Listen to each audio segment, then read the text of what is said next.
So I decided to head out of Mordor today and try my hand at some wildlife photography instead. First, I found this nuthatch. He looks tasty. Then I saw this hideous mess be replaced by this lovely mandarin duck. Ooh. Look at him, he knows what he's got. Then I found this woodpecker looking for something scrumptious. What's it got in there?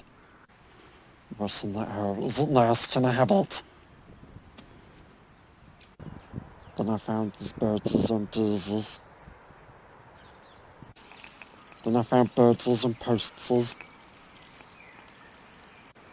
Then birds and logs. What's next? Birds and bloody rivers.